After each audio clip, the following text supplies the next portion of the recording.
ayan mga boss, at nandito tayo sa napakagandang overpass. Ito yung diretso, ito yung bandang kanan. Ayan. So lalakbayin natin tong overpass na to.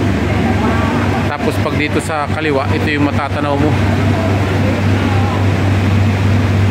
Ito yung construction na pagtatayuan ng station ng NTR or train dito sa Mungkok.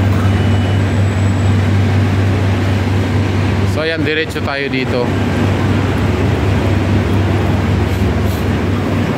Grabe, napakaluwag nitong overpass na to, pero walang nakatira. Walang nakatira o overpass na to. Napakalinis.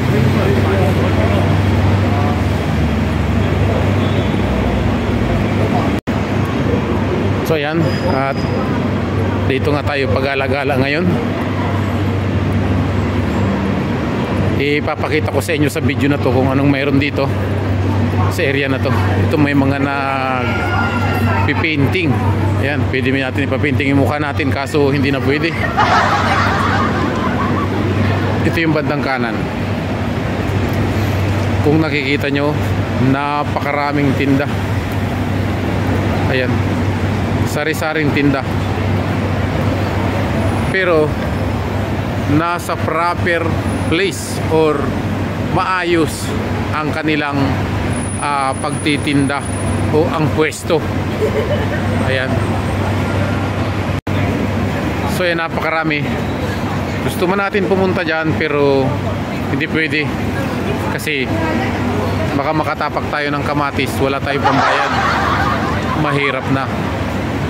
So itong area na to, matatagpuan ito dito sa Mungkok. So ayan, habang nakita nga natin yan, kinukun natin ng video, nakita natin ang isang lokal dito na sinusulat niya sa painting. Ayan.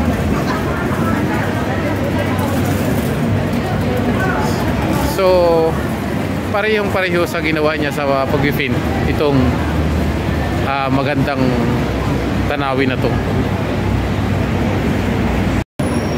So ayan, at dito na tayo ulit. Lakad tayo. Itong overpass na to, napakalinis, napakaluwag, walang sagabal.